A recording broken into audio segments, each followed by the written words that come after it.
Hello, my friends. Welcome to another episode of Deep True Crime.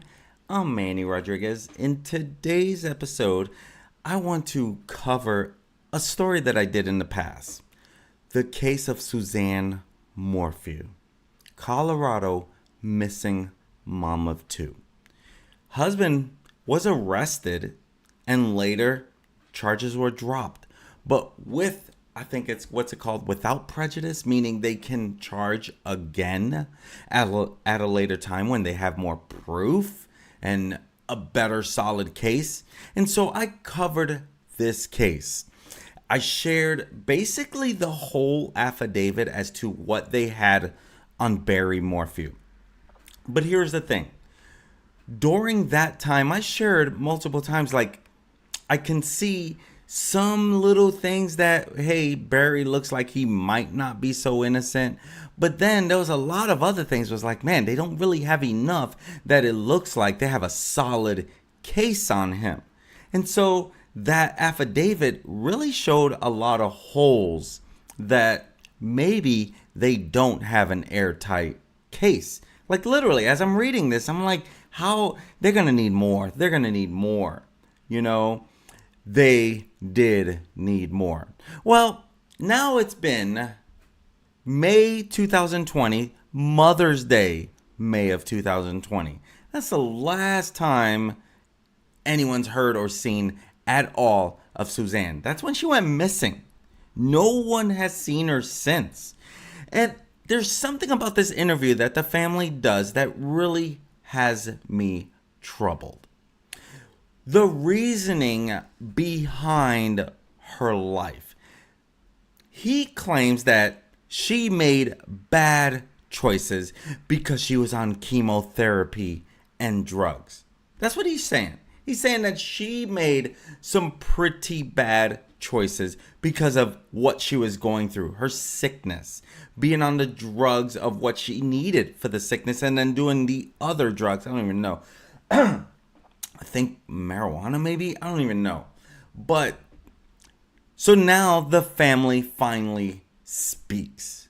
What do they have to share? How much value? What are their thoughts? Let's go ahead and dive into what we know at this time.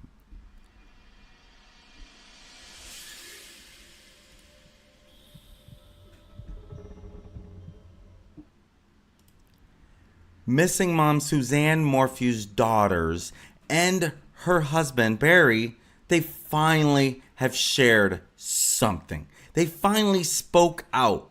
Finally. 3 years after she vanished and after the murder charges were dropped against Barry, they finally are sharing something.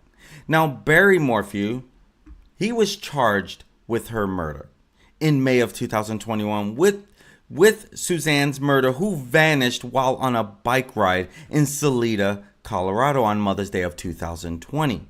Her body has never been found.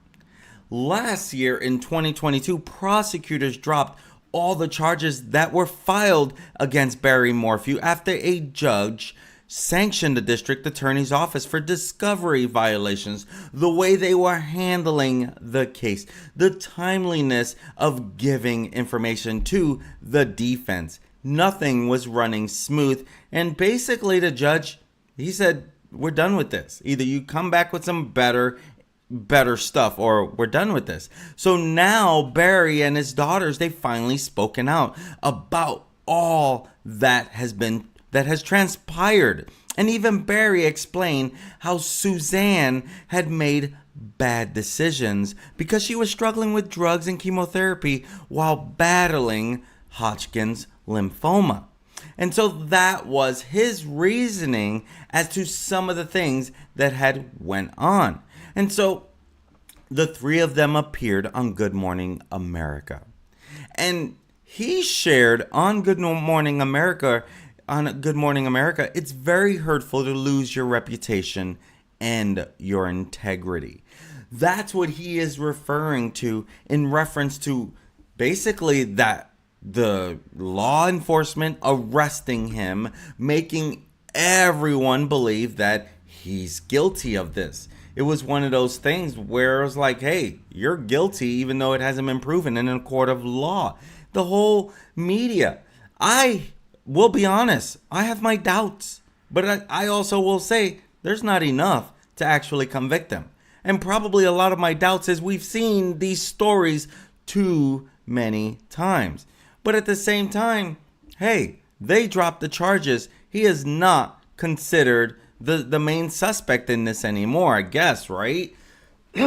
or he is the main suspect, but again, they don't have enough to charge him. So they asked him on ABC on Good Morning America, like, hey, when he was asked about Suzanne, he tells them, we had a wonderful life, a wonderful marriage. She was just so loving and giving and such a good mother. He shares, I know that she was going through chemotherapy for the last couple years before her disappearance. I know she was going through some hard things and made some bad decisions. She was really having trouble with the chemotherapy and the drugs. That's what he said. Now, I've not fought this cancer with anyone. I've not been through it. I've not had someone so close that I see what they're going through on a personal level, so I cannot speak to this. I do know chemotherapy is ruthless to the body.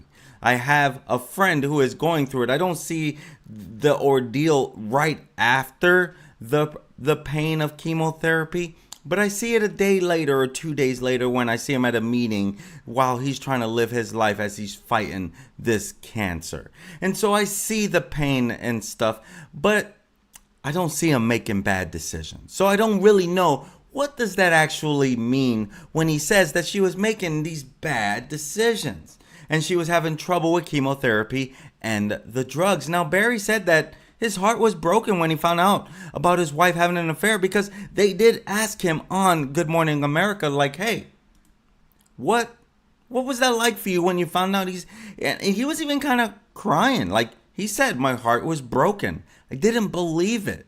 He was trying to hold back his tears while he was on Good Morning America. And that's the perfect response, really. Now, again, I'm not saying he's guilty. I'm not saying that he's not guilty either. But I am saying that after reading that affidavit, it didn't look like they had enough on him. And the reason why I struggle with this is because we know this happens too much. And when you look at his GPS coordinates and the way he was moving so much, it looked very suspicious. The timing on it, when he arrives home, the lies that were told around him, his fishy stops at all these trash cans around the city. Yes, I found that very suspicious. Again, could mean nothing though. And so when the daughters, Mallory and Macy, were asked how this whole thing has left them, they told ABC, very, very sad, very confused, so traumatic, literally our worst nightmare. And to be completely honest with you, I've been personally disappointed with the daughters. I feel like they should have, and shame on me for judging how they should respond. But I don't see how they were not screaming from the top of their lungs, what happened to our mom? We want answers. But at the flip side, I'm playing both sides here. Everyone was blaming the dad, right? They had no time to think of anything else. In this interview, they even said that a couple lawyers spoke and they said, they immediately went after Barry, not really giving him time to look at anyone else. So they said there's so much proof that he's not involved. That's his defense attorney who, in the lawsuit case that he has filed, he's filed a $15 million lawsuit. The attorney said, is that kind of high? They admit, like, it is up there. There's so much behind there. His reputation has been ruined according to them, right? Yes, everyone under the sun.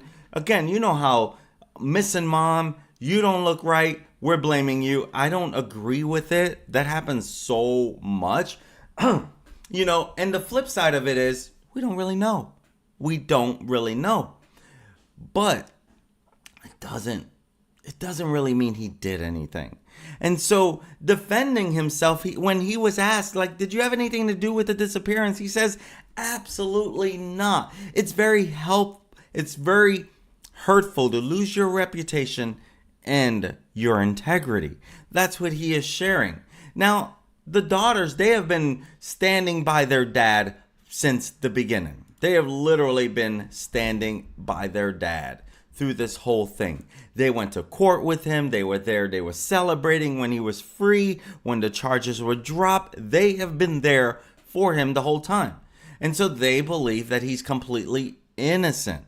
They were asked if they ever questioned if their dad was not innocent. And Mallory responded, I've never had a shred of doubt.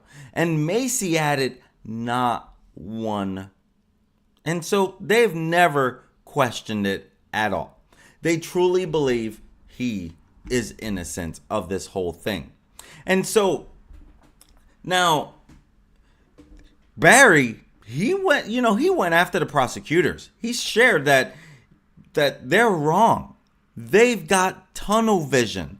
They looked at one person and they've got too much pride to say they're wrong and look somewhere else. When asked what the hardest part has been, Macy said, just not having mom. It's really difficult, especially because of the lack of closure we have. And that's what they're sharing. And so, after this whole thing came out, that's when everyone found out that she had been having an affair. Now, it is said that Barry already was suspect of her doing this, of having some type of thing with Jeff Libler. Now, Jeff, as you can see in this picture, they went to school together. She met him in high school. So she known him for a long time. But after Barry was charged with murder and the case against him progressed, that's when authorities revealed these intimate details about their married life and about her having an affair with someone she met, Jeff Libler, that she met him in high school while Barry was signed up to online affair websites. And so he was doing his own little thing on the side. And so they just never had enough information to even really go far at all. And so when the case was still active, it was revealed that Suzanne, Barry, and Libler appeared in the local paper together. And both men attended the same high school as Suzanne, with Barry 2 grades ahead of his wife, and Libler at the Alexandria Monroe High School in Alexandria, Indiana. And so at a preliminary hearing in 2021, law enforcement officials presented to the court Suzanne's text message exchange with her lover, Jeff Libler, in which she told him she had a fine night and was looking at houses for sale. And then when her husband came home from work that day, he found Suzanne sunbathing in the yard. She was sending pictures of herself to Libler via LinkedIn, which the couple had been using to communicate behind Barry's back. And the court was then shown a photo of Suzanne that she had sent to Libler that day. And it showed that she was laying on her front in a bikini and smiling.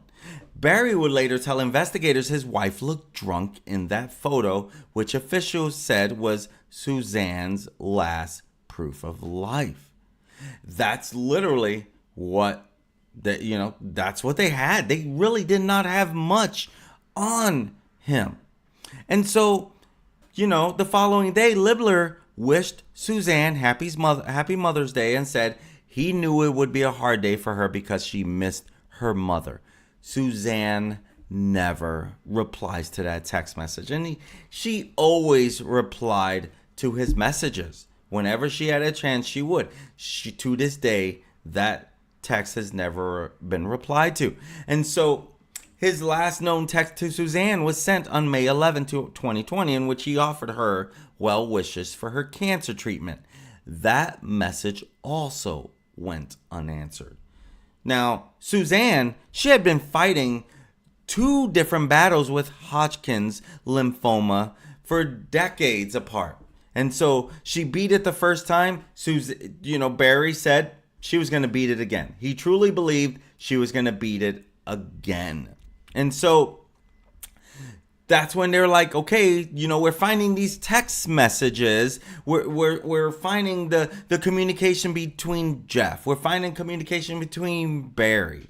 And the hearing in 2021 also revealed that just days prior, Suzanne texted her husband, apparently signaled to him her intention to end their rocky marriage, which was marked by accusations of infidelity and abuse.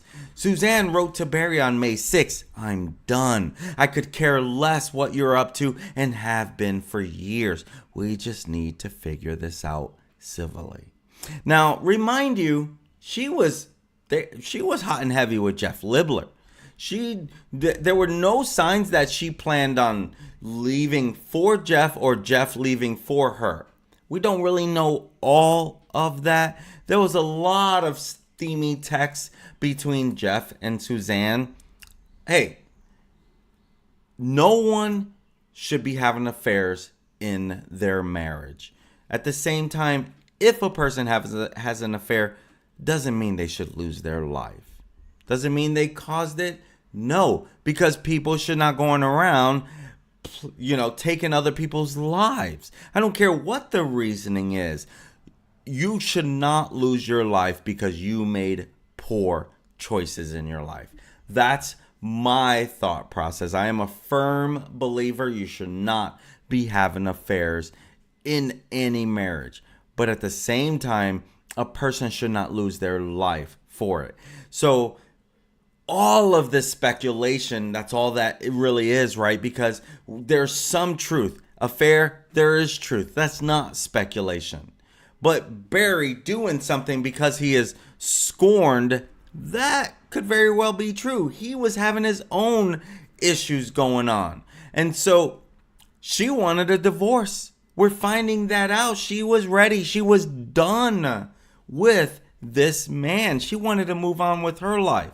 Did she think Jeff Libler was going to leave his wife? I don't know.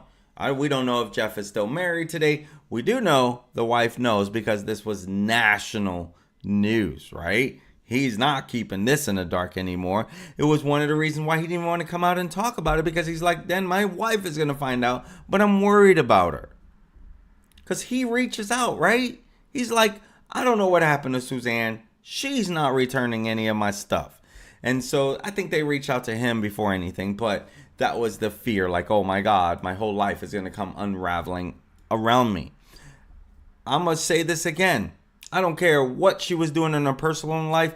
No, she should not have been doing it, but it should not warrant her being missing now for 3 years. Now, it has been revealed that Suzanne did suspect her husband of being unfaithful to her and even purchased a spy pen to snoop on him. Now, Barry insisted to his wife that, no, I'm not cheating on you. He even wrote in one text, I promise you, you are wrong about all the crazy thoughts about me. Why would I want another? Only a fool would stray from an angel like you. Now, that was his response. That's a perfect freaking response. Police said that the pair, they had a tumultuous marriage, with the suggestion being that he might have killed her out of jealousy or to stop her from filing for divorce because he would lose everything. That was their thought process behind some of this.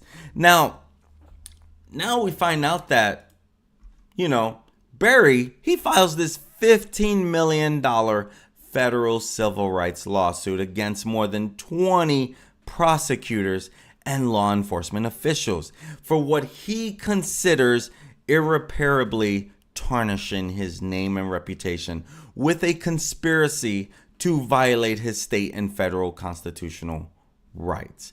Now, my friends, I ask you, does he have a case here? Yes, his reputation is tarnished. There's no question about that.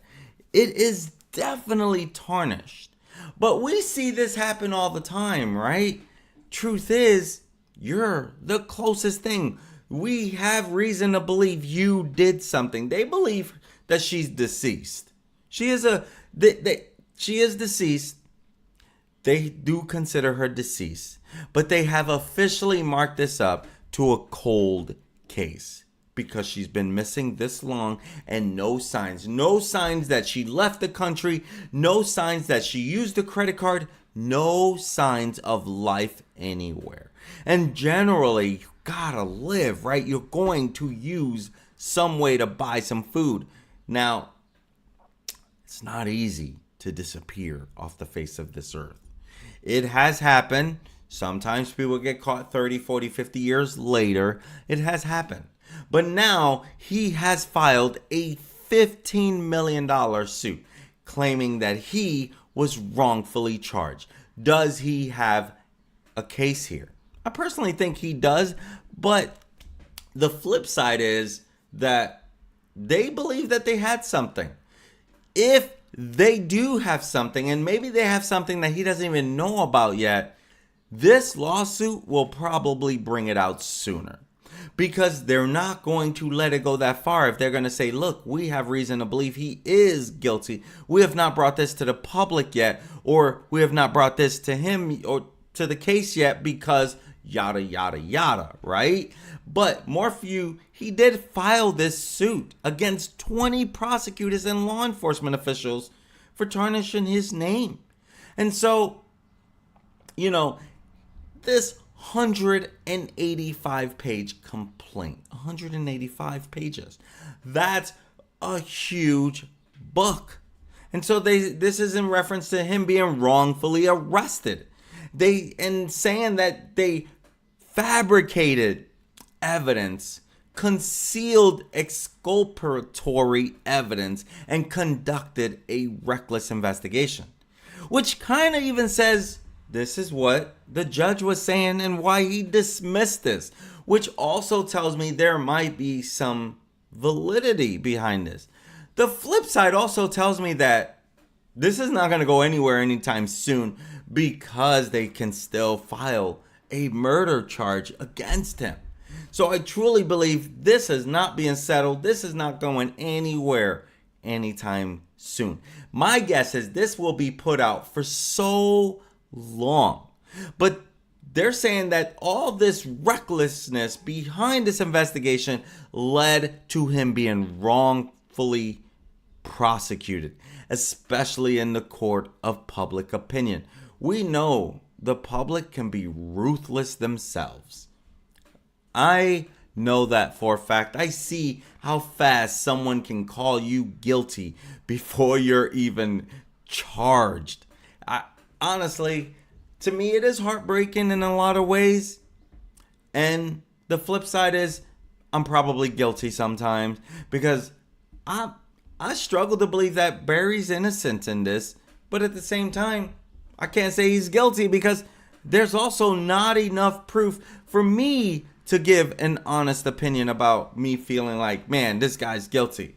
I may have a feeling means a hill of beans, right? Means nothing.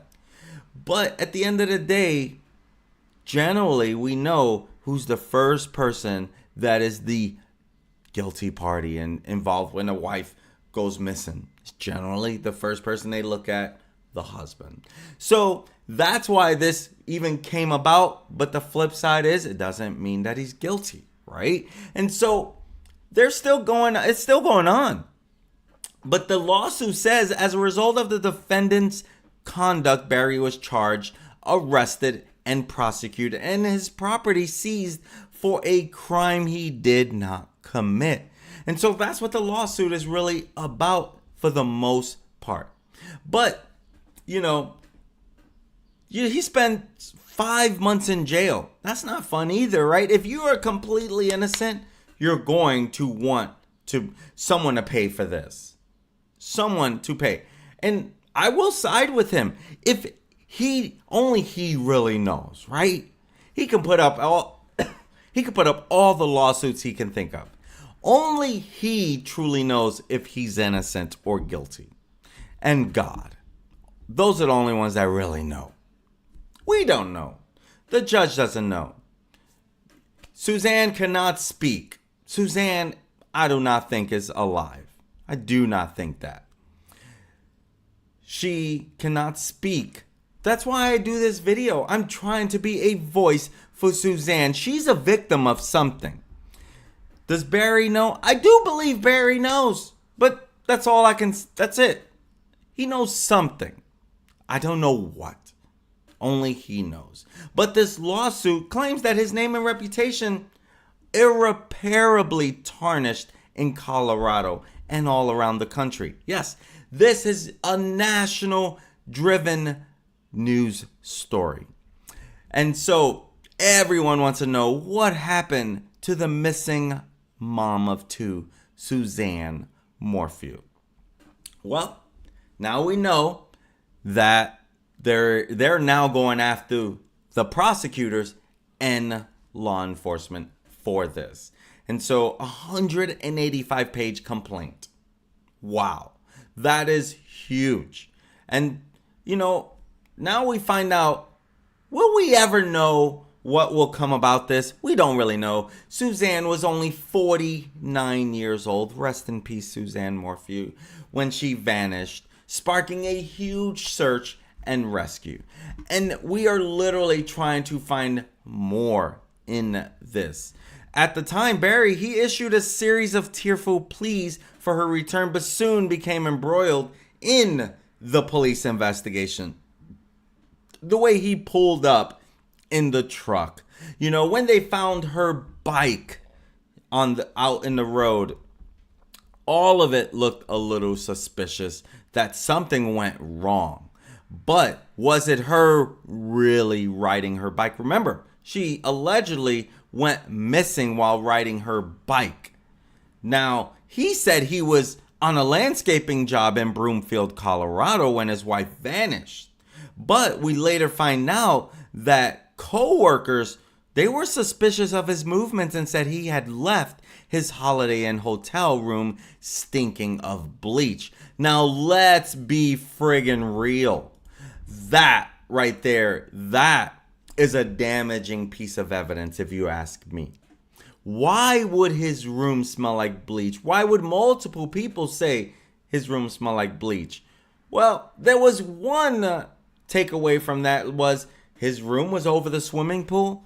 That kind of makes sense. I don't know that I've had a room over a swimming pool. Man, generally in a pool you smell bleach. So that can definitely play out in court as well. Look where his room was to the pool. Yeah, there's reason that it could smell like bleach. So you see what I mean? It's like one thing, it could look bad, but then another is like, well, you can kind of write that off as that seems plausible. So we just continue to find out more about that, but we don't know. You see, as I shared, he left a trash can filled with shredded correspondence that was later turned over to the Colorado Bureau of Investigation. I mean, things were just not adding up in this whole thing. But they just did everything they can to try to find Suzanne Morphew. They did a search. They were searching the body. They were searching everywhere. Now, Morphew, he began the legal process of having Suzanne's assets and their joint property transferred to him shortly after she vanished. Like, hey, she's not coming back. He didn't even give it much time. That's another red flag in a matter of opinion, right? Now, in November of 2020, he cast a vote for Donald Trump in her name, claiming she would have done it anyway. That is suspect as can possibly be as well. Investigators, they later said that Morphew had told them he did it just because I wanted to vote for Trump to win. I just thought, give him another vote. Well, that's cheating the system. And how are you able to think like that? I don't understand. But again, everyone is their own human being. I cannot speak for them, right? So I want to be clear on that. I'm trying to be as fair as can possibly be in this whole thing. But How's your mind thinking, ooh, my wife is missing, let me vote for her, let me vote for her name? Like, that doesn't make sense. So I don't know. But he says that I figured all these other guys were cheating. I figured she, Suzanne, was gonna vote for Trump anyway. That was his response in reference to that. And in May of 2021, a year after Suzanne disappeared, he was arrested and charged with her murder, despite no body ever being found. There have been cases where no body, there's still been, a conviction, but it's not the norm. It's actually kind of hard to do, right? I think. And so we find out that, this is him leaving the courthouse. He's actually relieved. I get it. But I struggle because when I played this video in one of my older ones, but as the girl, one of the daughters was leaving the courthouse, she was skipping. Your mom is still missing. I have trouble with this.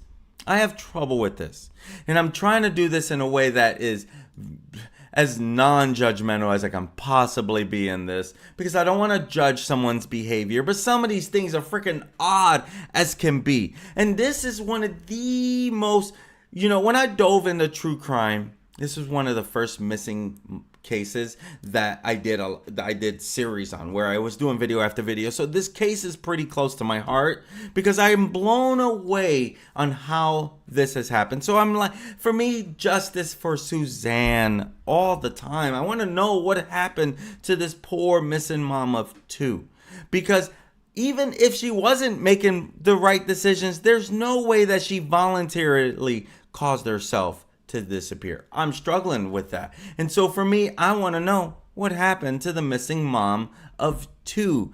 I just feel like Barry knows some more than he's sharing. But this is how her bike was found, when it was even originally found. And so a hearing in September of 2020, it showed Morphew's description of his marriage to Suzanne as being a happy and loving one, with investigators revealing that she had been having a long-running affair with the married dad of 6, Jeff Libler. And, Libler, he never spoke about Suzanne, and he was due to testify at Morphew's trial.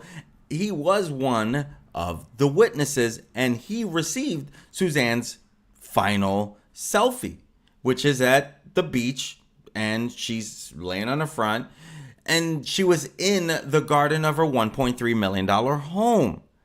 Again, could that be a reason? Like, Barry doesn't want to lose his $1.3 million home. He doesn't want to, share this. That would be what would be considered a motive, which again doesn't mean he did anything. And so the court, they also heard how a spent tranquilizer cartridge was found inside the laundry room at the Morphew home. That Morphew had scratches on his arms in the days after Suzanne's disappearance, and that she had complained of his controlling behavior to her family. Now, some of that is suspect. Well, come on. Scratches on his arms. Okay? Now, finding something in the dryer, I cannot tell you how many times my wife is like, I found this in your pocket, this was in your pocket, this was in your pocket. That happens all the time. To me, that's not out of the ordinary. I'm not always good about emptying my pockets, right, before I put in the laundry. So finding this tranquilizer cartridge inside the laundry room is, because he's a hunter, it's easy to explain these things away. That's why when I'm reading that affidavit, I'm like, man, this does not seem like an open book, open shut case. And so I had my doubts on it. But a series of text messages, it showed how, Suzanne was sharing that, in her marriage and conversations with friends, and she referred to Barry as a Jekyll and Hyde character, which is based off of a movie where, the person was Dr. Jekyll and then boom, all of a sudden he's Mr. Hyde or something like that. It's such an old movie. I think it's in black and white, actually. But His defense attorneys, they spent, most of the hearings attempting to pick holes in the prosecution case, which they did a good job of because it would later be dropped. And so the case was scheduled to go to trial May 1st. But boom, it was dramatically halted, stopped in its tracks a week before it was due to start when prosecutors announced they were tossing the case. They wanted to do it where we want to be able to come back at a later time to try him. Because here's the truth, and this is why this is the moment that I had the video shared in the previous videos where when he arrives and he's like, did you find her bike? If you've been following this case, which a lot of people have been, but this is why they stopped the case. And this is also why some of these cases take so long before they bring the person in and arrest them. Because you only get one chance at trial. Because if you try someone on a murder charge and they beat that murder rap, you can't try them on that charge again. And so you have to be careful that you have a tight case. Now they have this $15 million lawsuit because, again, the prosecutor, the defense was picking holes in the prosecution case the whole time. That's what a trial is, right? It's the defense breaking apart, like, you got to prove without a reasonable doubt. It's up to you to prove. It's up to us. It's not up to us to prove our innocence, really. It's up to you to prove our guilt and us to blow away what you've bringing into the table. Something along those lines. And so this was getting ready to go to trial. And so right in the last minute, basically, they're like, we're not moving forward. We don't have the strongest case, basically. And then this came after the judge who was due to preside over the trial banned the prosecution from using a series of witnesses on the grounds of discovery violations. So they were saying that you guys are not bringing these witnesses in on the right premises. You're not bringing them in for the right reasons. And the way you're going about this, they disagreed with it. But police said that they were close to finding her remains and that they were waiting for the snow to melt. Guess what? That snow has melted. There's still no sign of Suzanne Morphew. And so the case was then dismissed without prejudice, which is, hey, we want to be able to file again in the future, despite objections from the defense. Now, the defense was objecting because if they do go to court and they're like, hey, we want you to be found not guilty, so you are never tried again. So you either dismiss this thing and be done and say we have no charges, but they wanted to do it without prejudice. And again, the defense, they were objecting to this. But without prejudice, it means it could still be refiled in the future should they find new evidence in this case. Suzanne's body has still not been found. And it's only a matter of time till we hear this name pop up again.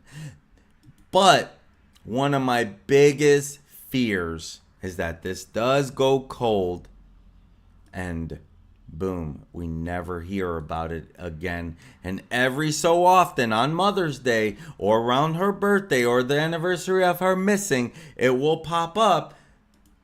But we need to know. We need justice for Suzanne Morphew. This should not happen. This should not happen.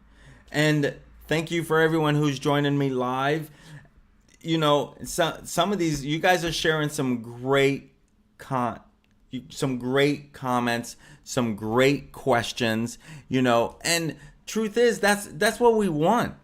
We want justice for Suzanne. This is absolutely ridiculous ridiculous what has happened. JDR says she made a choice to have a lover because she was not getting any love or comfort from Barry.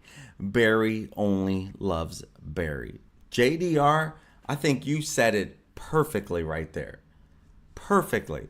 Because has it not been like that since the very beginning? Literally.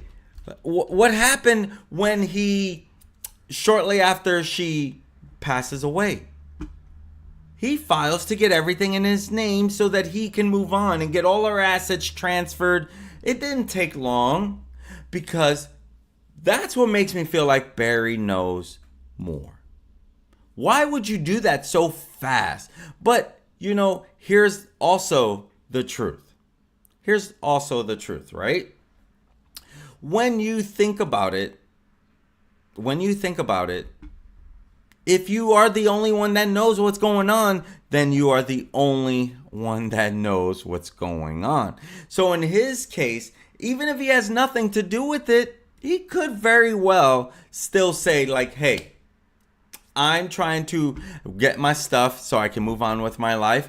Is that out of the ordinary? I don't know. Everyone handles things their own particular way.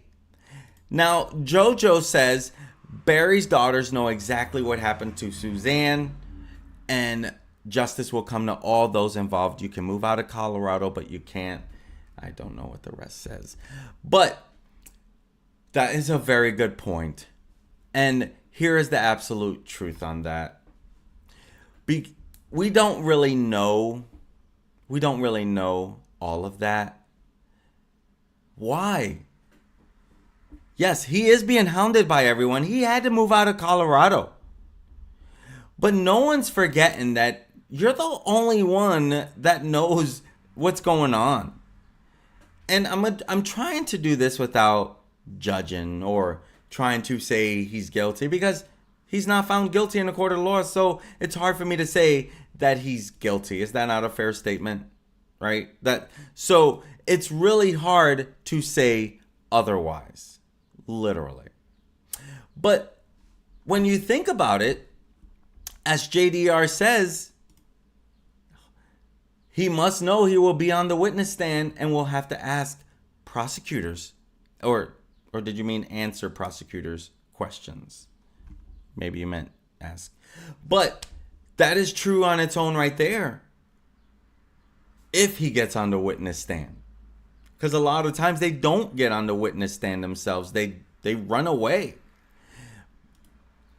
Marianne shares, Barry was only after her money. In case of divorce, he got nothing. They probably would have split it. Yeah, she did have a lot of money from her dad or something. Or no, her dad passed after. She did have I forget why she had a lot of money. Was it from a family member passing, if I remember correctly? That's what I mean. We haven't done this story in almost a year. I think it's been it's been almost a year since I've covered this. And so a lot of this is starting to just come back as we went. And that's right. One of the daughters went to stay with her boyfriend's parents because she could not stand the disagreements between the parents. They were fighting back and forth all the time. And so, as we continue to find out, I get it. We don't want to say, hey, Barry, you're guilty. But we want to know what happened to Suzanne. Something happened to Suzanne. A lot of what Barry did around this time does look a little suspect. The things he was renting, his locations, the things he did, very, very suspect. 3 years to wrap his mind around what he's going to say on camera. 3 years. The daughters, they did sound heartbroken in that interview. I don't believe the daughters have anything to do with this. I truly believe, just like JDR said, there was no bike ride. I truly believe that. That's why I believe Barry knows something. The daughters, I don't believe they know anything. But I do believe they want justice for their mom. They just don't believe their dad has anything to do with it. And come on, isn't that how it normally goes? Your family normally believes you until they find some devastating proof. My friends, thank you for joining me on another episode of Deep True Crime. Until next time, I look forward to serving you again. Rest in peace, Suzanne Morphew, which looks to be taken away from this world way too soon. Be safe out there. Be alert. Be careful. Be aware of your surroundings. Know something bad can happen that quick. And though we can't always control it, let's try to be safe and be aware and be alert. I'm Manny Rodriguez. This has been another episode of Deep True Crime. Until next time, my friends. Peace. Have a great one.